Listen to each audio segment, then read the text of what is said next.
What has happened, everybody? James Hancock here. Today is a big day for film freaks and movie lovers and just film culture all around because 50 years ago today, Jaws was unleashed upon the world, and movie culture has never been the same because that movie was one of those rare movies where it was this big, giant, crowd-pleasing piece of entertainment, but at the same time, just a colossal work of art. And there are very few movies that fit into both categories, and I think that's something that's missing from film culture today. But this is not my first attempt at doing this video. Earlier this week, I invested a lot of time and energy into doing a video that's about 72 minutes long, and it's got clips and behind-the-scenes images and all kinds of stuff that I threw in there.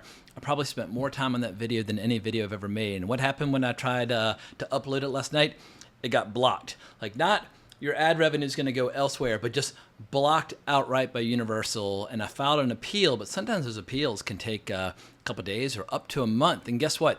After a couple days or if a month goes by, it'll no longer be the 50th anniversary of Jaws. And I just refuse to let this day go by without offering at least one or two thoughts on what makes this movie so extraordinary. But what I'm going to do, I'm going to include a link down in the description below to my Vimeo account where I've got the movie posted on private behind a password, and the password is just JamesJaws, capital J and capital J, all one word. And that's definitely the version I would recommend people to see, because part of the fun of having a YouTube channel about movies is directing people's attention to a particular moment or to a particular clip, saying like, wow, like Robert Shaw is delivering solid gold dialogue here, or Steven Spielberg is employing some extraordinary filmmaking technique to achieve a desired effect.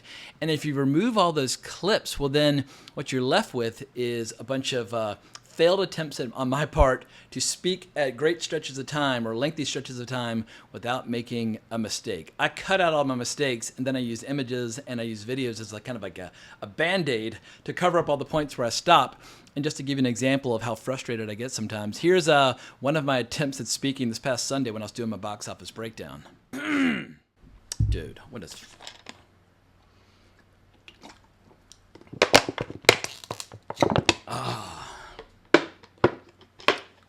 But I think I've complained enough at this point about Universal's heavy-handed tactics when it comes to enforcing copyright on YouTube.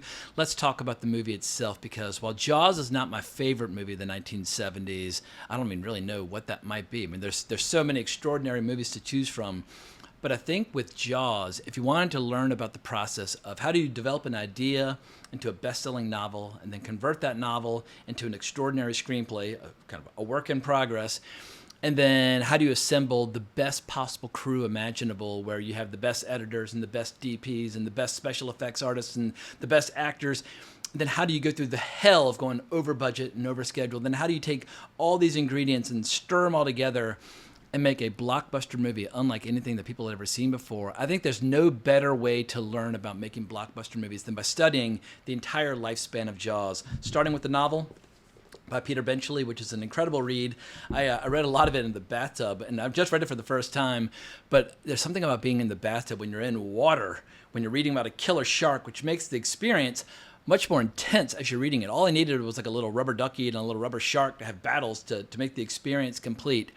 But if you read the book and then watch the movie many times and then watch all the documentaries on the new Steelbook Blu-ray, which includes all the previous documentaries, which all kind of overlap because they all kind of pull bits and pieces from each other, but there's the making of Jaws, the shark is still working, as well as the new one, Jaws at 50. But if you watch all those documentaries, then if you read this book, The Jaws Log by Carl Gottlieb, who was one of the screenwriters on the movie, as well as one of the actors, but he was there in Martha's Vineyard while they were shooting it, keeping a diary every step of the way, and he turned it into this extraordinary chronicle of the making of after the fact. I think you would get a pretty good idea of how do you take a concept to a hit and change film culture forever, because today's blockbuster culture, or big budget movie culture, it's so painfully unoriginal. You have franchise extensions and reboots and prequels and requels and whatever you want to call them, but like, when was the last time you saw a big budget movie that was based on something you had never seen before? Like, it almost never fucking happens. Even something kind of cool and groundbreaking and original like Dune is based on a book from like 60 years ago. Jaws, the book came out, and it was a giant bestseller throughout the course of the shooting, and then the movie came out the following year, and just people's brains were completely evaporated by the experience. And you want to talk about a movie with maximum impact on the culture. It made an entire generation of people afraid to go into the water. One of the best reviews I ever heard. I think it was on a DVD that I had like in the early 2000s that I've lost since then. I've got a DVD, but it's not that DVD. But it's there's an interview with Rob Zombie on one of the many documentaries. And he says he was in a Denny's somewhere in the Midwest after watching the movie, you know, far from the ocean. And his hands were shaking and he was just terrified in the bathroom because he felt like any second he was about to get eaten by a shark. I'm like, all right, that's a movie that's having a huge impact on the imagination of the viewer, where you might be in the middle of Oklahoma or Texas or Nebraska or wherever, and you're just sure that any second now, Bruce, which is named after Steven Spielberg's lawyer, is going to come crashing through the door and chew you up. But if I had to zero in on the secret sauce that really helped make this movie into the classic that it became, it was a combination of ingredients. First and foremost, you have Steven Spielberg, who was either 26 or 27 when he started making this thing. And as people said, he was in his late 20s when he started making it. He was 101 when he finished making it. It was a tough experience, and he suffered from night terrors for months where he'd wake up with heart palpitations, thinking that he was back at the beginning of the shoot. It's a fun movie to watch, as he says. It was not a fun movie to make. But you've got Steven Spielberg, but it's not like he just kind of arrived on the set and just kind of got like stumbled into luck and made this giant movie. He'd already made an extraordinary ABC Movie of the Week Duel in 1971, which was released theatrically in Europe. But it's one of the best made-for-TV movies ever made, and it's basically like a first pass or a dry run for Jaws, where you have this unstoppable machine of death just hunting you down wherever you go for no apparent reason whatsoever. And a lot of the techniques employed in that movie, especially like the sound effects when the truck goes off the cliff at the end, which has some sort of dinosaur roar that Spielberg had found in some old print. But you hear that again echoed at the very end after the shark gets destroyed in Jaws. But then after that, he worked with David Brown and Richard Zanuck on a movie called The Sugarland Express, which was not a success at that time. It had the misfortune of coming out right around the same time as a lot of other movies that had almost the exact same story, like movies like Badlands or Thieves Like Us, where you'd have two lovers on the run.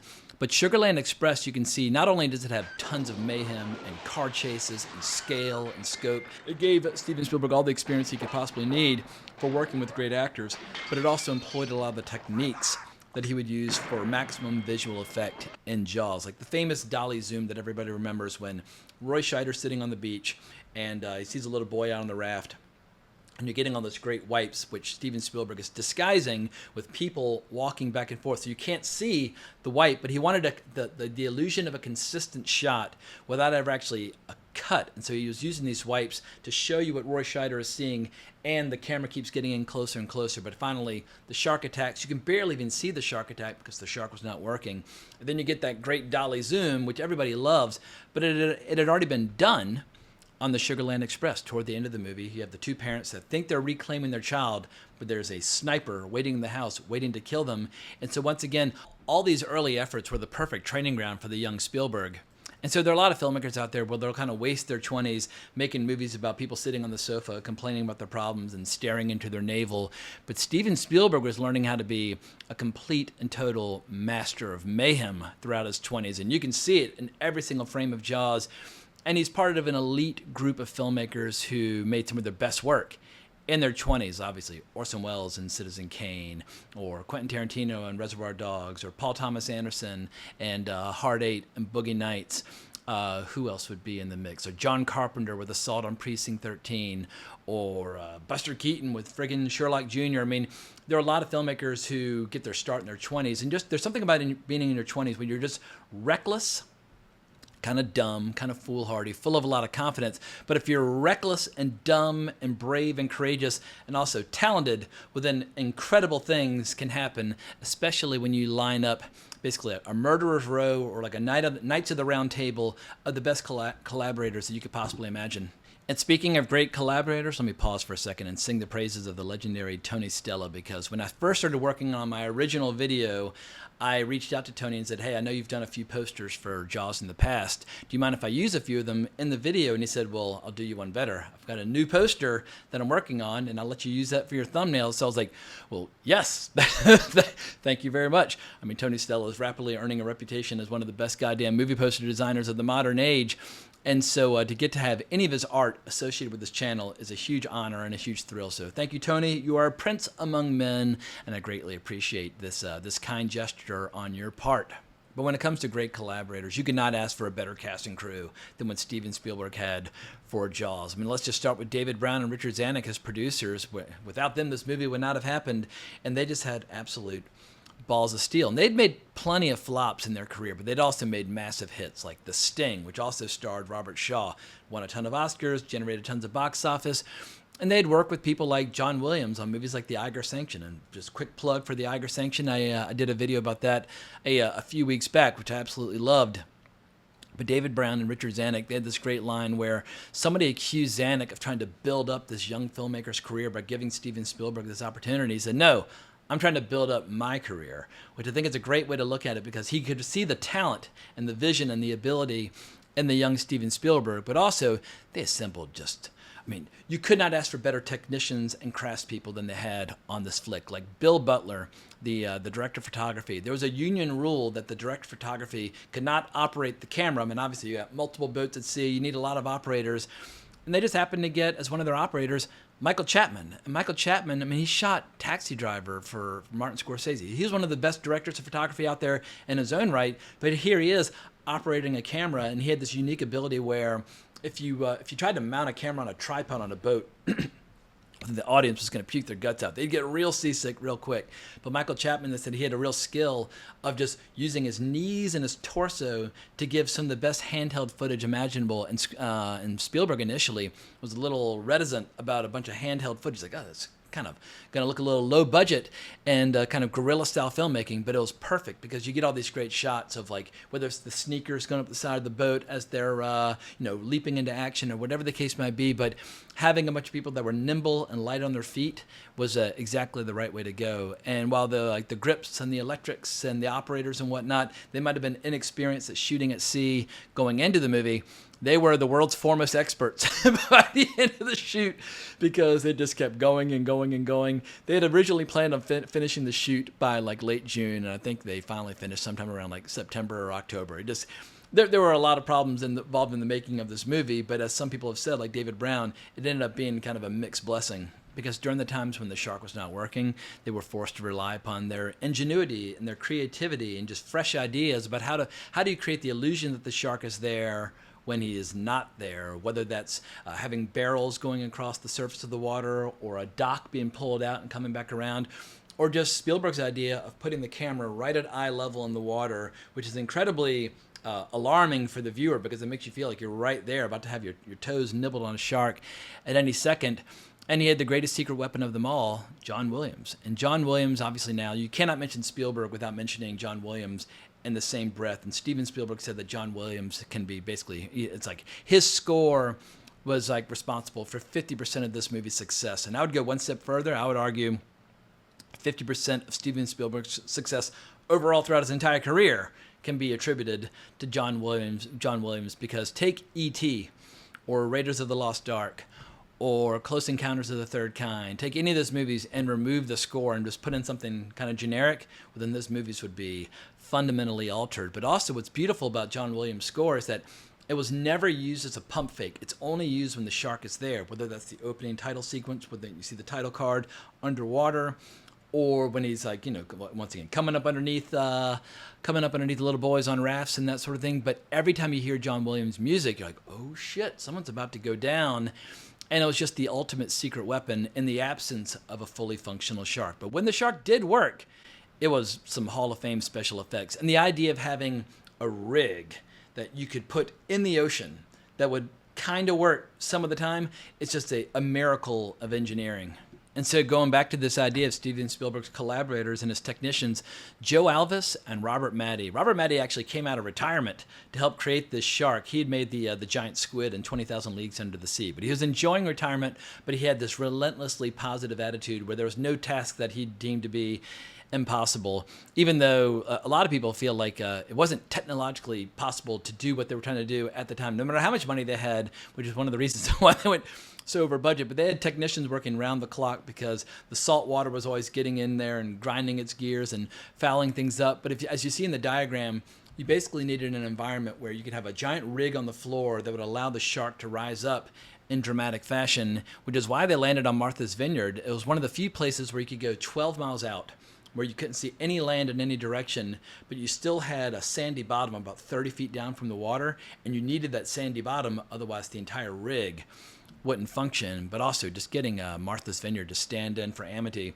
that was an absolute masterstroke. In the novel, Amity is more or less just kind of like a small beachside town in Long Island, but author Peter Benchley had spent a lot of time in Nantucket while growing up. And Nantucket is more or less like an unofficial rival to Martha's Vineyard. They're both time capsules from a bygone era that have been kind of locked in amber, but they have so many great, they have so much great local flavor in terms of the architecture and the people. And that's a huge part of what makes Jaws such a cool movie. It's all the local yokels that are, hunting for sharks with dynamite and that sort of thing, and all their clever turns of phrase, and just like the way they're so hostile to Hooper when he first arrives. And he's like, oh, is there a nice hotel or restaurant nearby? Like, oh yeah, just keep going straight forward. Obviously, they're suggesting take a long walk off a short pier. But if you go up into some remote parts of New England, yeah, you'll definitely encounter those kinds of characters. But getting back to the collaborators of Steven Spielberg, you could not ask for better writers than what Steven Spielberg had behind the scenes, because they went from Peter Benchley into having him do a few adaptations of the book himself. He delivered a few drafts, and then apparently Spielberg did a draft which very few people have seen. Then they brought in Howard Sackler, who had recently earned a lot of acclaim from writing the screenplay for The Great White Hope. And one of his biggest accomplishments or biggest contributions to this movie was introducing the idea of the USS Indianapolis as being part of the kind of the formative experiences for Quint, and why he has such a vendetta against sharks. Quint's an amazing character in the book, and he tells a lot of crazy stories, but nothing on the level of the Indianapolis. But when Sackler wrote it, it was just like 2 paragraphs. But Spielberg, I mean, he had this incredible circle of friends, which included Brian De Palma and Martin Scorsese and all these legends that were legends in the making, but that also included John Milius. And John Milius, I mean, he's given me more joy than you can possibly imagine, just through the fact that he directed Conan the Barbarian, but obviously wrote like Apocalypse Now, and wrote a ton of great movies in the 1970s, and directed a lot of cool movies in the 1970s. But he delivered this like 8 or 9 page monologue for Quint, and Robert Shaw took one look, was like, I can't just talk. Like, either I can't remember it or people will die of boredom. Can I do like another pass on just this passage? And Robert Shaw was a playwright. He was a writer in his own right. And so that final version, like that scene, it's Steven Spielberg's favorite scene. For a lot of people, it's the best scene in the history of the horror genre, if you even want to call it horror. Survival or epic adventure, whatever you want to call it. All you have is 2 actors listening and 1 actor talking, and just like the most brilliant words you could possibly imagine, and that eerie smile on Robert Shaw's face, where if he was acting all traumatized and destroyed over the experience, it'd still be impactful. But there's something about the way that he's smiling at Hooper and Brody as he tells the story. It just makes it all the more eerie and all the more just emotionally traumatizing. And just in your mind, you can just see all these scenes unfolding. It's some of the most extraordinary filmmaking in the movie, and probably one of the most inexpensive scenes to shoot. And as I mentioned before, you also had Carl Gottlieb contributing screenwriting duties, and he more or less was brought in to inject a little bit of comedy and levity into the story, because if you read the book, it's awesome, but it ain't exactly a belly full of laughs. I mean, it is much grimmer and darker and much more savage. Like in that first scene where the girl gets eaten after the guy passes out drunk on the beach. I mean, she's swimming right along, and she feels like she's gotten her leg stuck on a rock, and she reaches down to feel for it, and there's nothing there. And that's when the pain kicks in, and the panic and the terror. But those early passages, Benchley's writing them from the point of view of the shark and like detecting vibrations and that sort of thing. It's just grimmer, but there's just a lot more gnarly details to the story in the novel. Like a lot of the violent crime that's happened on the island in the past that's been covered up to maintain its status as a tourist trap.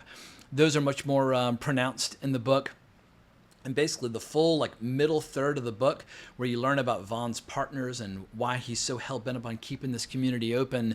He's basically got like the organized crime and the mafia backing a lot of his real estate projects on the island. And so you get a hell of a lot more detail there. But also the character of Ellen has a fucking affair with Hooper in the book. And it's not only an affair, they go out to lunch together, and they're talking about all their sexual fantasies. And she's talking about like her rape fantasies and how like she would like some guy to like come knocking on her door one day, like a workman from like, you know, working on a house next door, who comes in and like won't leave when she asks him to. I mean, it's some really lurid, transgressive stuff.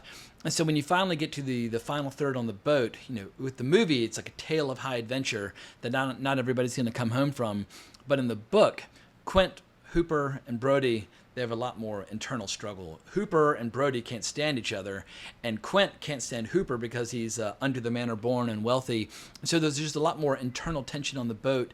And I think part of the genius of Spielberg was recognizing, you know what, we have to believe in our hearts that it's possible that these three guys, maybe they can destroy the shark. Maybe they can all come home in one piece. And obviously, Quint does not make it home in one piece, but in the book, neither does Hooper. I mean, that shot of Spielberg in the mouth of Bruce on the set is more or less how Hooper dies. He goes down in that cage, and the shark, just in short order, rips him to fucking pieces. And Quint's death is a little bit more, how can I say this, a little bit more anticlimactic in the book, where after the shark comes up onto the boat and lands on it and it starts to sink, as he's retreating back, a line that's in one of the harpoons gets caught around Quint's leg, and he's reaching for Brody. Brody's trying to hang on to him, but as the shark is more or less dying from exhaustion because he's been shot so many times and had so many harpoons thrown into him, as the shark descends down into the bottom of the ocean, Quint goes with him, and Brody's got his face in the water looking down. But Spielberg apparently told Peter Benchley, you know what, your ending to your book, it's very effective on the page, but it's kind of a downbeat ending, kind of disappointing. We're going to add a little sizzle into this steak. And he came up with the idea of the air tank and the explosion. And I think that's why this movie became just an absolute Hall of Fame classic. Spielberg just knew in his bones, in his DNA, that the crowd needed a release. And when Roy Scheider says, "Smile, you son of a bitch," and then when he starts screaming in jubilation after the death of the shark, the audience is screaming right there with him. It's such a huge emotional release after, like, you know, all that white knuckle terror. Like, the movie escalates and intensifies very, very quickly toward the end of the story. And part of the genius of Spielberg is he's always been his unique ability to understand what does the audience need. And that's also because he tests the movies constantly. Like, a lot of people have had horrible experiences previewing or testing movies with audiences, but he would use them almost like a mad scientist. Like, all right, we're getting a huge laugh here and a huge scare here. Like, what if we change things around, or what if we amp this up? Like, how can we, like, manipulate the audience for the biggest possible impact? And he talks about how, like, that scene where Brody is chumming the water, and when the shark comes out and he bolts upright and says, "You're going to need a bigger boat." That initially was getting the biggest scream from the audience, but later on, when they really intensified the scene where Hooper sees that head float out of the side of the boat early in the movie, it gave the audience such a jolt.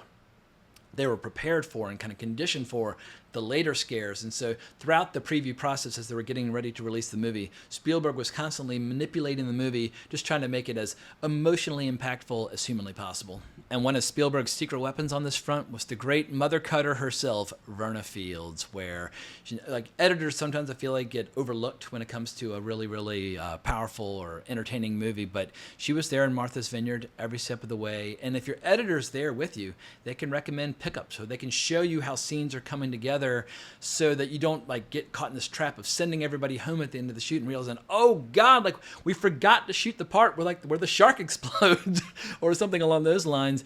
And after the film is over, she and Spielberg continued to edit in, like, her little editing house or her little editing suite behind her house for many months after that. But she and Spielberg worked together really, really well. Who else was on this movie that I haven't given a shout out to yet? Let's talk about Roger Kastel, where I think this is a strong contender for the best movie poster ever designed, but it did not start out as a movie poster. You've got the original hardcover image, which was okay. It's pretty good. But then when it came time for the paperback edition of the book, which sold in the millions, that's when Roger Kastel came up with this astonishing image, and it was so popular and so immediately recognizable, people in their infinite wisdom decided, let's just use it for the movie poster. And I think of all the movie posters that have ever been designed by human beings, going back to, like, 1895, I don't know when the first movie poster was designed, but in the history of movie poster design, is there a more recognizable movie poster than the one for Jaws? I mean, some might say Star Wars, but there are a couple different variations on it.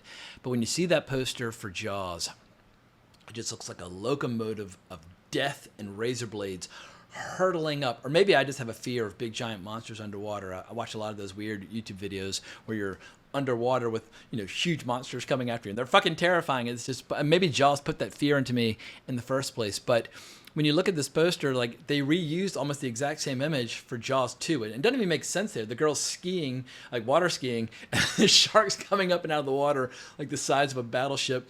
Or Jaws 3D, which is actually my first Jaws that I saw. I saw Jaws 3D on TV, and I remember like the little 3D glasses arriving either with like the TV guide or the newspaper, but we thought it was so cool being able to watch a 3D movie on TV. And then, of course, even a few years later with the first Nintendo game for Jaws, once again, you've got that image.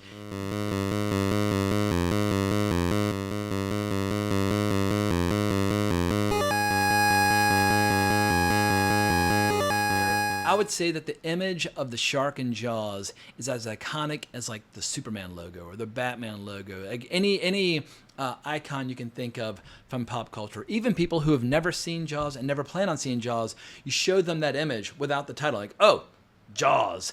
And so that's when it comes to like what's missing from modern day film culture. I mean, a lot of things are missing. We need more young filmmakers. We need more originality and best-selling novels being turned into movies. But we also need great artists creating iconic images, because for oftentimes that's your first handshake with the movie. Either the poster or the trailer is your first encounter with the movie, and you want to make the best possible first impression. Speaking of which, we can talk all day about how Richard Dreyfuss and Roy Scheider and Robert Shaw and Lorraine Gary and Murray Hamilton and all these amazing actors, that was one of the best ensemble casts ever put together for a movie. But the first member of the cast that people encountered was actually Percy Rodriguez. And you might be thinking to yourself, Percy Rodriguez, like, what part did he play? He did the voiceover to the trailer. And not only did he do the trailer for Jaws, he did the trailer for like Taxi Driver and Alien and all kinds of incredible movies. And he just had this perfect like dark eloquence where he's got this like Shakespearean gravitas, but he's talking about really nasty stuff and about how the shark's born from Satan and all this crap.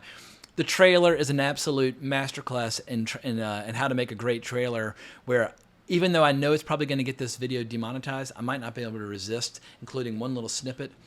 Jaws. See it before you go swimming.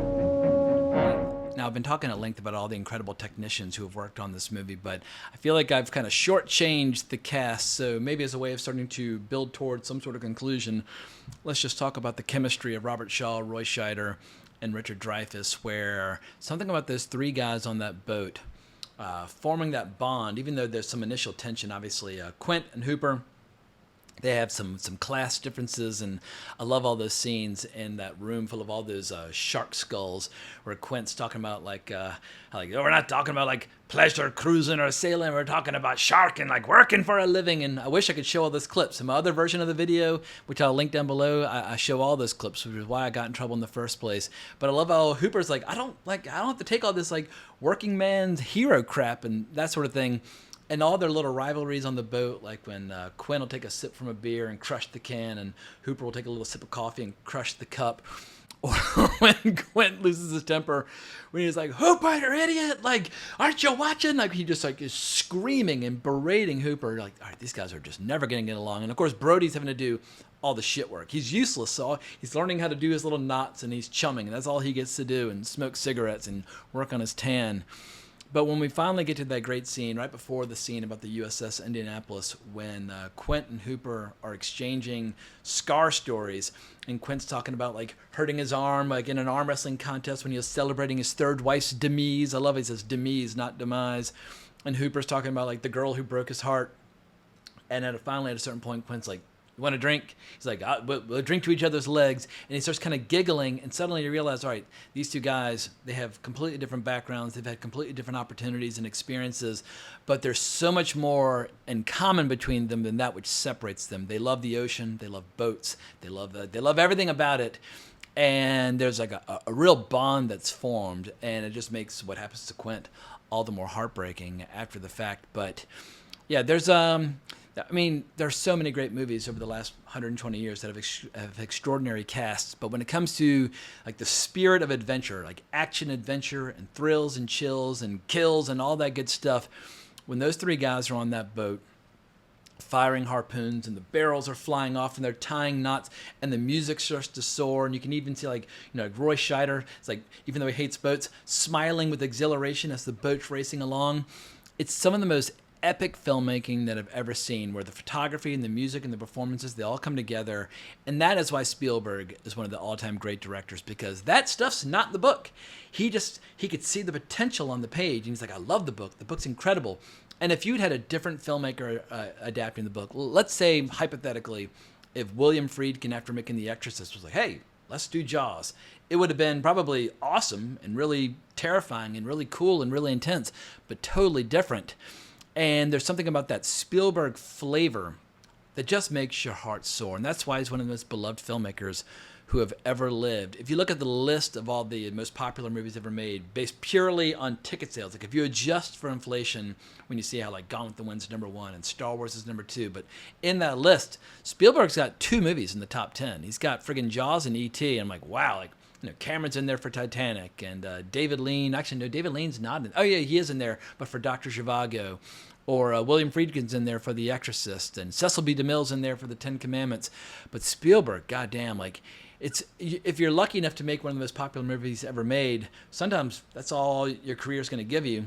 But Spielberg went from Jaws into Close Encounters, but also like Raiders of the Lost Ark and E.T. and Indiana Jones and the Temple of Doom. He just kept giving us some of the most crowd-pleasing movies ever made. And as a little kid, I can't remember a time where he wasn't considered like a household name. Everybody knew who George Lucas was, but he wasn't directing over and over and over again. Spielberg just kept like making the magic happen over and over and over again. He was easily the most popular filmmaker of my entire childhood, and his name was everywhere as a producer and as a director. He was terrifying me, producing movies like Poltergeist and things like that, while making our hearts melt with movies like E.T.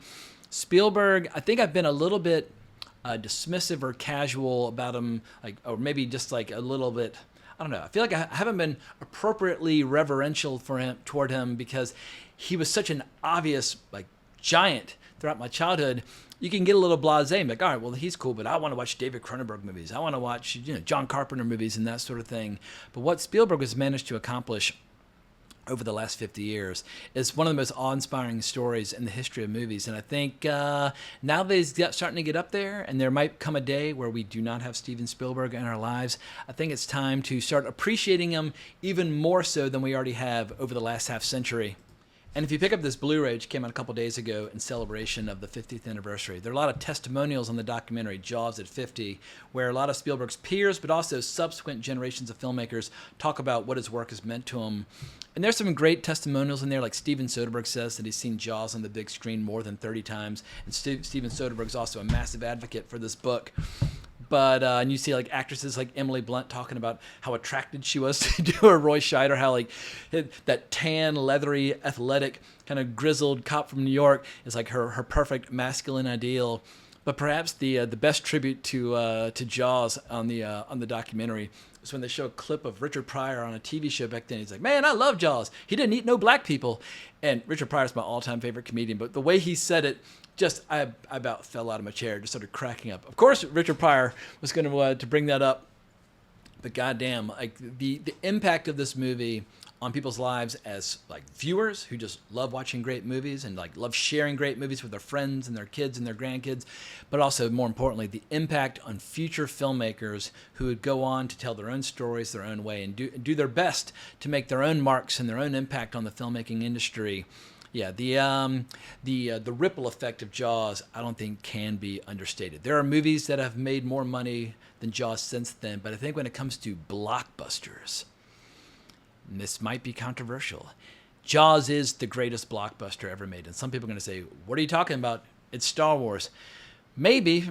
I don't want to start a fight between the Lucas fans and the Spielberg fans, but there's something about the hell that had to be endured by the crew in the making of Jaws that just puts it in a different category, where month after month after month, they're sitting there out there in the ocean waiting for like sailboats to get out of their line of sight so they can actually get this little shot, only to have the shark not work, then to have the tide change, and then having boats sink. I mean, the Orca itself actually did sink at one point, where sound equipment and cameras and actual shot footage was going down. Somehow they managed to save the actors and save the equipment and save the footage. And there's a very funny story in one of these documentaries where Spielberg's talking about how they're all kind of laughing and saying like, "Screw the actors, like save the sound people," and all that stuff. But they just went through pure hell, like like those brutal 14, 16-hour days where you're up at dawn and going out on the ocean all day, just getting completely, totally sunburned and seasick, hoping that maybe you could get 1/16 of a page shot if all goes according to plan. And David Brown said that like part of like their mad genius in the making of this movie, because the book was on the bestseller list the entire summer, they knew like, don't shut down, like don't move to another location, don't try to pause and regroup, just keep filming. We need to finish this thing, we need to edit this thing, we need to get it out while the book is still on the bestseller list. And because the book just kept selling in the millions, that's what allowed Universal to say, you know what, here are a few more million, just keep doing what you're doing, even if you're only shooting 1/16 of a page per day. So I think just like the Herculean effort, it's like one of the 12 labors of Hercules that was required in the making of this movie, takes it into truly epic territory. Like even like John Huston never had to shoot a film as physically challenging as Jaws, and I think that's why it continues just to stand alone. And there are other blockbusters that I prefer to watch. I mean, I prefer to watch Raiders of the Lost Ark. I prefer to watch The Godfather. I prefer to watch a variety of other movies, but I'm truly humbled by the achievement of Jaws, and that's why I wanted to make this video to sing its praises today. And I'm just having a quick glance at my notes before I wrap the sucker up once again. I made a much longer video a couple days ago, and I still think that's probably the better video due to all the clips, but I did want to give a few more shout outs to other dreamers who managed to make movie magic in their 20s, who I forgot to mention earlier. But Roman Polanski made Knife in the Water. Stanley Kubrick made The Killing. George A. Romero made Night of the Living Dead. Charlie Chaplin made his famous mutual films like The Immigrant when he was still in his 20s. And if you're in your 20s out there and you dream of being a filmmaker, don't wait for permission. Like, no one ever gave Spielberg permission to become a living legend in his 20s. He went out there and rolled up his sleeves and he fucking did it.